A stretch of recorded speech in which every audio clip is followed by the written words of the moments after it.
What if the internet isn't just full of cute cat videos, but also stories so terrifying they latch onto your mind and refuse to let go, even years later? I remember going into my mom's classroom after a long day in middle school and reading as many stories as possible from the Creepypasta wiki. Some of these stories aren't just urban legends, but they're true nightmare fuel that still haunts our collective consciousness. Are you brave enough to revisit them with me this Halloween season? Let's get into it. The first story I remember clear as day is The Smiling Man by Blue Tidal. About 5 years ago, I lived downtown in a major city in the US. I've always been a night person, so I would often find myself bored after my roommate, who was decidedly not a night person, went to sleep. To pass the time, I used to go for long walks and spend time thinking. I spent 4 years like that, walking alone at night, and never once had a reason to feel afraid. I always used to joke with my roommate that even the drug dealers in the city were polite. But all of that changed in just a few minutes one evening. It was a Wednesday, somewhere between 1 and 2 in the morning, and I was walking near the police-patrolled park quite a ways away from my apartment. It was quiet, even for the weekend, with very little traffic and almost no one on foot. The park, as it was most nights, was completely empty. I turned down a short side street to loop back to my apartment. That's when I first noticed him. At the far end of the street, on my side, was the silhouette of a man, dancing. It was a strange dance, similar to a waltz, but he finished each box with an odd forward stride. I guess you could say he was dance walking, and headed straight for me. Deciding he was probably drunk, I stepped as close as I could to the road to give him the majority of the sidewalk to pass me by. But the closer he got, the more I realized how gracefully he was moving. He was very tall and lanky and wearing an old suit. He danced closer still until I could make out his face. His eyes were wide and wild, his head tilted back slightly, looking at the sky. His mouth, it was formed in a painfully wide cartoon of a smile.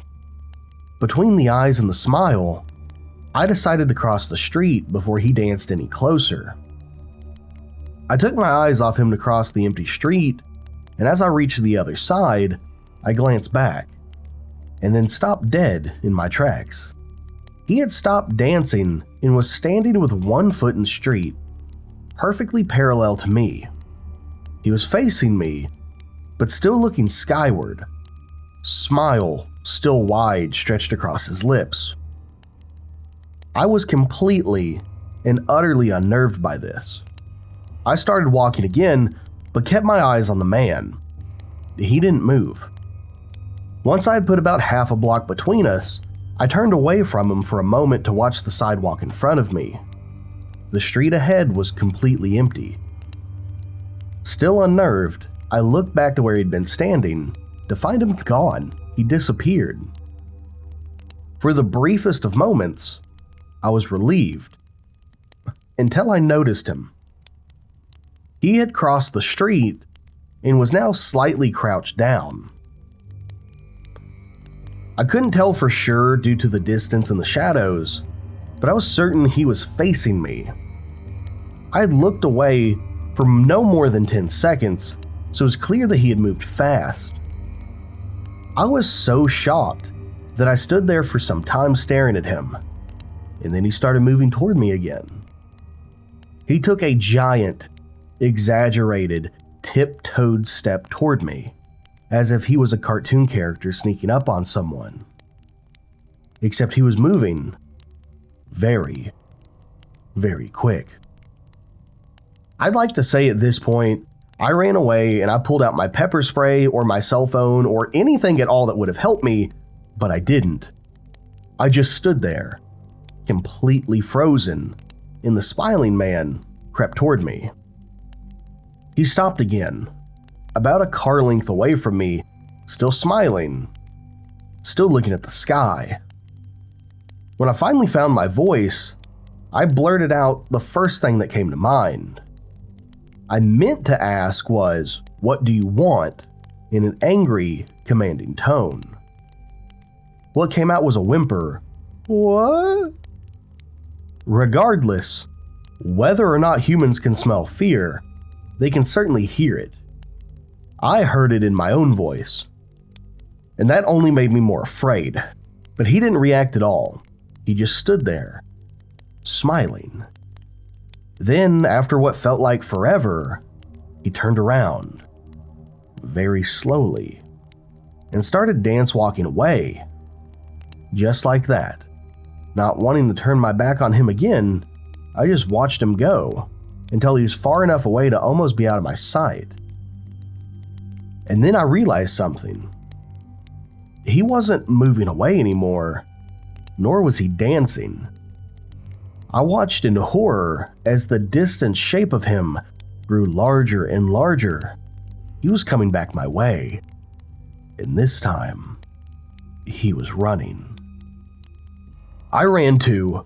I ran until I was off the side road and back onto a better lit road with sparse traffic. Looking behind me then, he was nowhere to be found. The rest of the way home, I kept glancing over my shoulder, always expecting to see a stupid smile, but he was never there. I lived in the city for 6 months after that night, and I never went out for another walk. There was something about his face that always haunted me. He didn't look drunk. He didn't look high. He looked completely and utterly insane. And that was a very scary thing to see. The next story that I look back very fondly on is Lavender Town Syndrome. This is one of the reasons why I begged my mom to get me a Game Boy or a DSi. I can't remember what one was out at the time but I really wanted to play Pokemon. In fact, one of my first jobs was at a video game store. So because of Lavender Town Syndrome, I got Pokemon Red and Green because of it on an original Game Boy, just to see what the hype was about. Lavender Town Syndrome. The Lavender Town Syndrome, also known as the Lavender Town Tone or the Lavender Town Suicides, was a peak in suicides and illnesses in children between the ages of 7 to 12 in Japan, back in February 1996. The phenomenon occurred shortly after the release of the first Pokemon games, Pokemon Red and Green. Rumors say these suicides and illnesses only occurred after children playing the game reached Lavender Town. The location's theme music had extremely high frequencies that studies have shown only children and young teens can hear because their ears are far more sensitive. Due to this effect, at least 200 children supposedly committed suicide, and many more developed conditions and afflictions. The children who killed themselves usually did so by hanging or jumping from heights. Those who did not often acted irrationally and complained of severe headaches after listening to the theme. This mass hysteria was caused by the first release version of the game. After the incidents, the programmers fixed the location's music to be at a lower frequency. Lavender Town now sounds different depending on which Pokemon you're playing, but since that change, no children are affected by the song. One video appeared in 2010 using special software to analyze the audio waves of Lavender Town's music.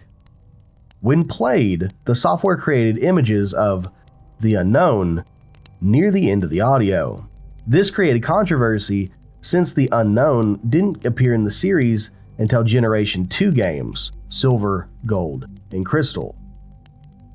The arrangement of the unknown appears to translate to "Leave now." That was a little short, fun one, and probably my favorite creepypasta I read. And I remember I'm in my mom's classroom. She had a tiny little computer station in the corner with 4 computers. I'm sitting under the buzzing fluorescent lights in a, very tan beige room. There's red chairs all around me, and typically there'd be no kids in there because she would do after school, right? She'd be tutoring students in a different room. So I'm sitting there and I'm reading all these things. Well, the lights are on a timer. And the next story, the lights went out in the middle of it. And I was one, I was locked into the story, but two, I was afraid if I got up, I would see something from this story. So I was terrified. I literally sat there in fear until my mom came back to her classroom. So just put yourself in that mindset and enjoy Abandoned by Disney by Slime Beast. Some of you may have heard that the Disney Corporation is responsible for at least one real-life ghost town. Disney built the Treasure Island Resort in Baker's Bay in the Bahamas. It didn't start as a ghost town though. Disney's cruise ships would actually stop at the resort and leave tourists there to relax in luxury. This is a fact. Look it up. Disney blew $30 million on the place, and then they abandoned it. Disney blamed the shallow waters, which were too shallow for their ships to safely operate. And they even blamed the cast and workers, saying that since they were from the Bahamas, they were too lazy to work a regular schedule. That's where the factual nature of their story ends, because it wasn't the sand and it wasn't because of foreigners are lazy, but both were convenient excuses. Now, I sincerely doubt these reasons were legitimate. Why don't I buy the official story? Because of Mowgli's Palace. Near the beach side of Emerald Isle in North Carolina, Disney began construction of Mowgli's Palace in the late 1990s. The concept was a jungle-themed resort with a large palace in the middle of it. If you're unfamiliar with the character of Mowgli, then you might better remember the story, The Jungle Book. If you haven't seen it anywhere else, you know it as the Disney cartoon from decades past, or the first semi-live action movie they came out with recently. Mowgli is an abandoned child in the jungle, essentially raised by animals and simultaneously threatened and pursued by other animals. Mowgli's Palace was a controversial undertaking from the start. Disney bought up a ton of high-priced land for the project, and there was actually a scandal surrounding some of the purchases. The local government claimed eminent domain on people's homes and then turned around and sold the properties to Disney. At one point, a home that had just been constructed was immediately condemned with little to no explanation. The land grab by the government was supposedly for a fictional highway project. Knowing full and well what was going on, people started calling it the Mickey Mouse Highway. Then there was the concept art. A group of stuffed shirts from Disney Corporation actually held a city meeting. They intended to sell everybody on how lucrative the project was going to be for everyone. When they showed the concept art of this gigantic Indian palace surrounded by jungle, staffed with men and women in loincloths and tribal gear, well, suffice to say, everybody flipped their shit. We're talking about a large Indian palace, jungle, and loincloths, not only in the center of a relatively wealthy area, but also in a somewhat xenophobic area of the southern US. It was a questionable mix at this point in history. One member of the crowd tried to storm the stage, but he was quickly subdued by security after he managed to break one of the presentation boards over his knee. Disney took that community and essentially broke it over its knee as well. The houses were razed, the land was cleared, and there wasn't a damn thing anybody could do or say about it. Local TV and newspapers were against the resort at the beginning, but some insane connections between Disney's media holdings and the local venues came into play, and their opinions turned on a dime. So anyway, Treasure Islands, the Bahamas, Disney sunk those millions in and then split. The same thing happened with Mowgli's Palace. Construction was complete, visitors actually stayed at the resort, the surrounding communities were flooded with tourists and traffic, and then it all stopped. Disney shut it down and nobody knew what the hell to think. But they were pretty happy about it. Disney's loss was pretty hilarious and wonderful to the large group of folks who didn't want this in the first place. I honestly didn't give the place another thought since hearing it closed over a decade ago. I live maybe 4 hours from Emerald Isle, so I really only heard the rumblings and didn't experience any of it firsthand. Then I read this article from somebody who had explored the Treasure Island resort and posted a whole blog about the crazy stuff he found there. Stuff just left behind. Things smashed, defaced, probably ruined by the disgruntled former employees who'd lost their jobs. Hell, the locals from all around had a hand in wrecking that place. People there felt just as angry about Treasure Island as folks did about Mowgli's Palace. Plus, there were rumors that Disney had released their aquarium stock in the local waters when they closed, including live sharks. Who wouldn't want to take a few swings at some merchandise after that? Well, what I'm getting at is this blog about Treasure Island got me thinking. Even though many years had passed since its closing, I figured it might be cool to do some urban exploration at Mowgli's Palace. Take some photos, write about my experience, and probably see if there's anything I can take home as a memento. I'm not going to say I wasted no time getting there, because honestly, it took me another year after I first found that Treasure Island article to get around to going up to Emerald Isle. Over the course of that year, I did a lot of research on the Palace Resort. Or rather, I tried to. Naturally, no official Disney site or resource made any mention of the place. That had been scrubbed clean. Even odder, however, was that nobody before myself had apparently thought to blog about the place or even post a photo.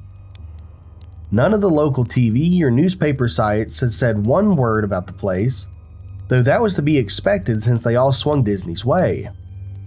They wouldn't be out there lauding their own embarrassment, you know. Recently, I learned that corporations can actually ask Google, for example, to remove links from search results. Basically, for no good reason. Looking back, it's probably not that nobody spoke of the resort, but rather their words were inaccessible. So in the end, I could barely find the place. All I had to go on was an old as hell map I received back in the mail in the 90s. It was a promotional item sent out to people who had recently been to Disney World. And I guess I had been there in the late 80s, so that was recent. I didn't really intend to hang on to it, it just got shoved in with my books and comics from my childhood, and I only remembered it munched into my research. Even then, it took me another few weeks to locate the storage bin my parents had shoved it into. But I did find it. Locals were no help, as most were transplants that had moved to the beach in recent years, or old residents who just sneered at me and made rude gestures the second I managed to say, "Where would I find Mowgli's?" The drive took me through an inordinately long corridor of overgrowth. Tropical plants had run rampant and overpopulated the area, mixed with the native species of flora that actually belonged there and had tried hard to reclaim the land. I was in awe when I reached the front gates of the resort. Tremendous monolithic wooden gates, whose supports to either side looked like they must have been cut from giant sequoias.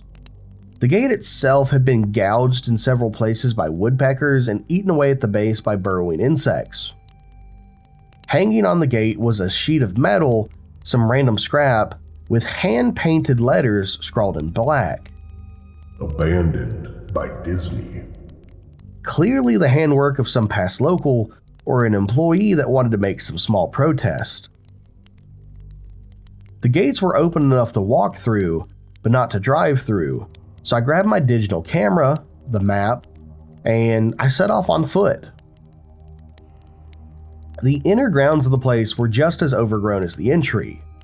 Palm trees stood unattended and ragged among piles of their own coconuts.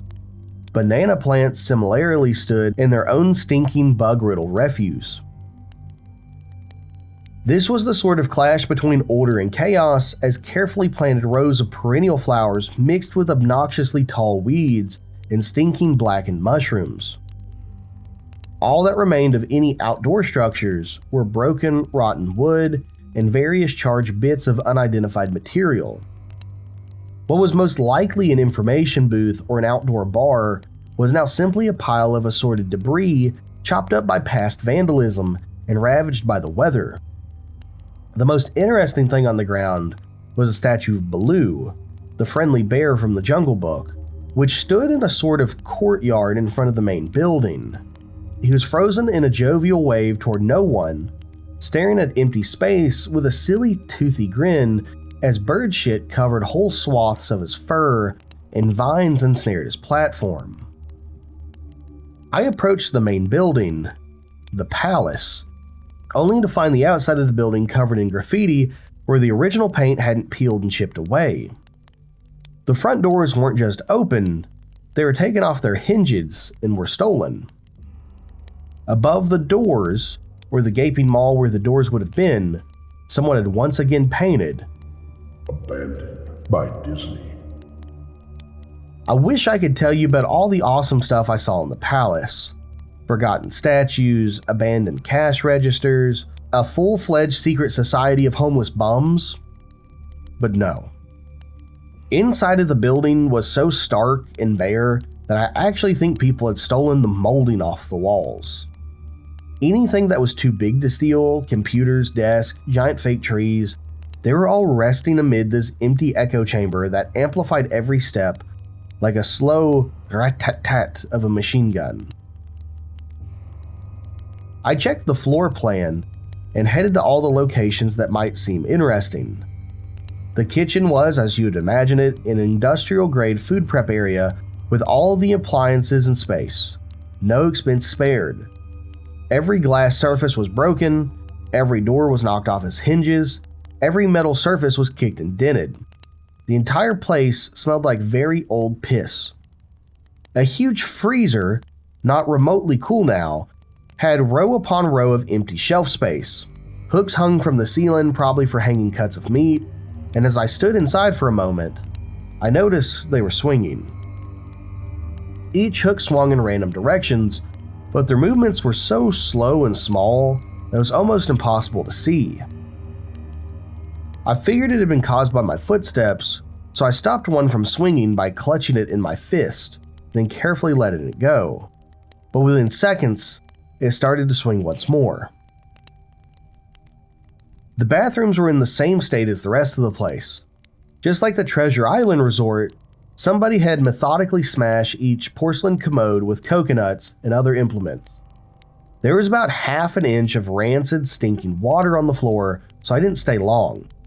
What's odd is that the toilets and the sinks and the bidets in the ladies' room, yes, I went there, all dripped and leaked or just ran freely. It seemed weird to me that they should have shut off the water long ago. There were plenty of rooms in the resort, but naturally, I didn't have time to look through them all. The few I did peer into were similarly wrecked, and I didn't expect to find anything in there. I thought there was actually a television or a radio in one room, as I think I heard a quiet conversation coming out. Though it was like a whisper, probably my own breathing echoing in the silence, or just another case of the sound of flowing water playing tricks on the mind. This is what it sounded like. "I don't believe it." I don't know what they said next. "I didn't know that. I didn't know that." "Your father told you." Then another replied that I couldn't understand, possibly weeping. I know that sounds ridiculous. I'm just telling you what I experienced. Why I thought there might have been something running in that room, or worse, some vagrants who had holed up there and would probably knife me. At the front door of the palace, I figured I hadn't found anything of note and had wasted the trip up. As I looked out the door, I noticed something interesting in the courtyard that I had apparently missed. Something that would give me at least one thing to show for all my troubles, even if it was just a photograph. There was a lifelike statue of a python, maybe 80 feet long, coiled up and sunning itself on the pedestal right in the center of the area. It was almost time for the sun to start settling, so the light fell into the object in the perfect way for the photograph. I approached the python and snapped a photo. Then I stood on my toes and I snapped another. I moved closer to get the details of its face. Slowly and casually, the python lifted its head, looked directly in my eyes, turned and slithered off the pedestal across the grass into the trees. All 80 feet of it, headlong, disappeared into the woods before its tail even left the sunning spot. Disney had released all their exotic animals onto the ground. Right there on my floor plan map was the reptile house. I should have known. I read about the sharks at Treasure Isle, and now I should have known they'd done this. I was dumbfounded, just utterly stupefied. My mouth must have been hanging open for the longest time before I came back down to earth and snapped it shut. I blinked a few times and backed away from where the snake had been, back toward the palace. Even though it was totally gone, I still wasn't taking any chances and backed my way into the building.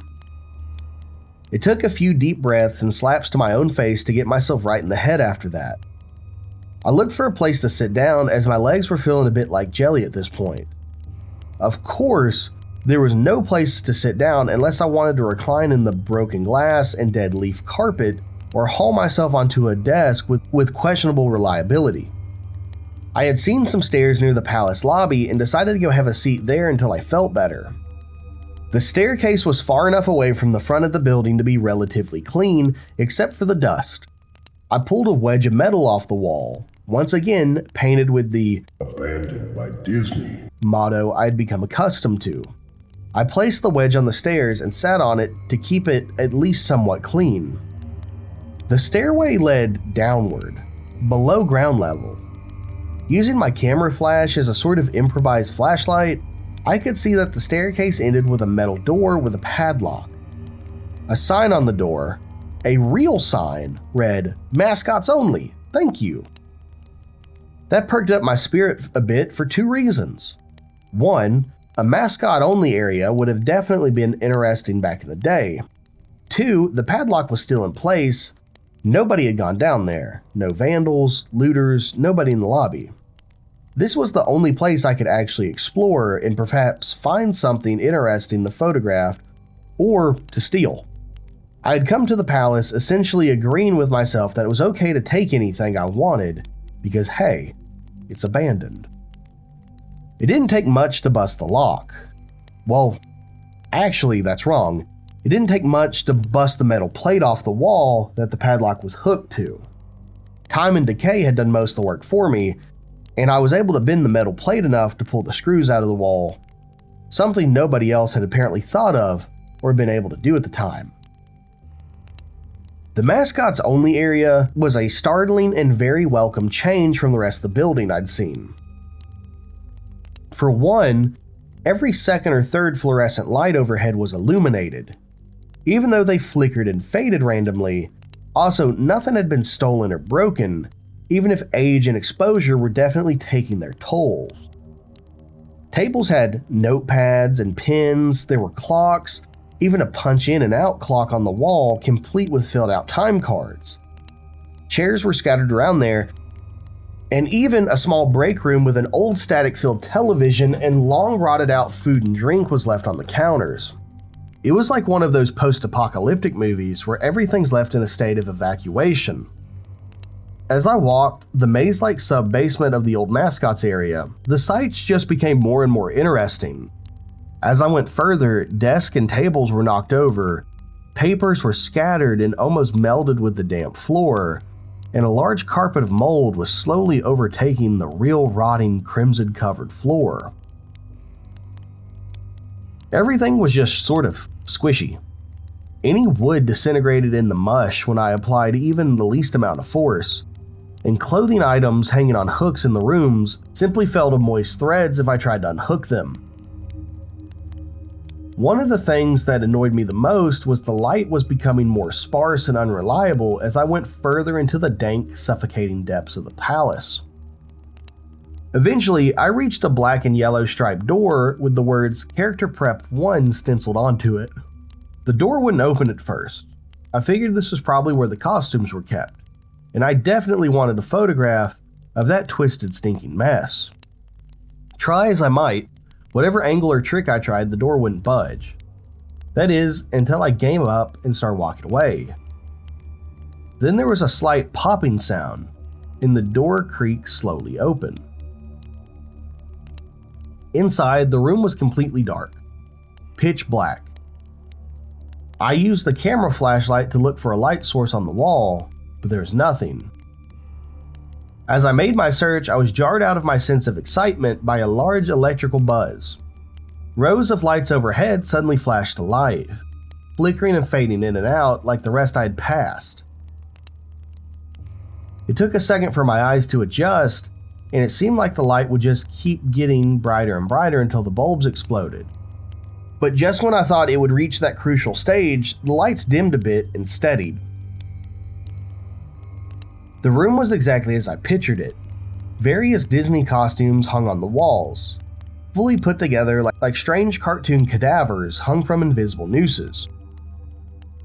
There was an entire rack of loincloths and native clothes on hangers toward the back. What I found odd, and what I wanted to photograph right away, was a Mickey Mouse costume at the center of the room. And unlike the other costumes, it was lying on its back in the center of the floor like a murder victim. The fur on the costume was rotten and shedding, creating bare patches.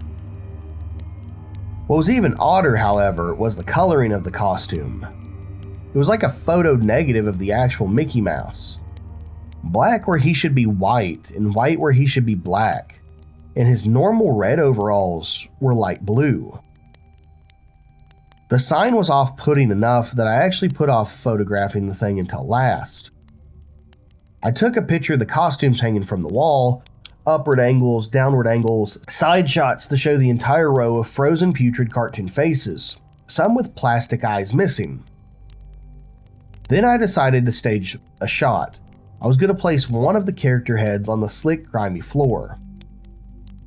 I reached for the headpiece of a Donald Duck costume and carefully removed it so the thing wouldn't fall apart in my hand. As I looked into the face of a wide-eyed, moldering head, a loud clattering sound made me jump up with fright. I looked down at my feet, and between my shoes was a human skull that had fallen out of the mascot head and shattered into pieces at my feet. Only the empty face and lower jaw remained staring up at me. I dropped the duck head immediately, as you'd expect, and moved for the door. As I stood in the doorway, I looked back at the skull at the floor. I had to take pictures of it, I had to. For any number of reasons that may seem silly, but only if you didn't think it through. I'd need proof of what happened, especially if Disney was going to somehow make this go away. I had doubt in my mind right from the start that even if it was gross negligence, Disney was responsible for this. That's when Mickey, the photo negative, opposite Mickey in the middle of the floor, started to get up. Imagine first sitting up, then climbing to its feet. The Mickey Mouse costume, or whoever was inside of it, stood in the center of the room, its fake face staring directly at me as I mumbled, "No, no," over and over again. With shaking hands and a violent thrashing heart, and legs that had once again turned to jelly, I managed to lift the camera and aim it at the opposite creature, now quietly sizing me up. My digital camera screen displayed only dead pixels in the shape of the thing. It was a perfect silhouette of a Mickey costume. As the camera moved my unsteady hands, the dead pixels spread, marring the screen wherever Mickey's outline moved to. Then the camera died. I raised my eyes once again to the Mickey costume. "Hurry!" It said in a hush, perverted, but perfectly executed Mickey Mouse voice. "Want to see my head come off?"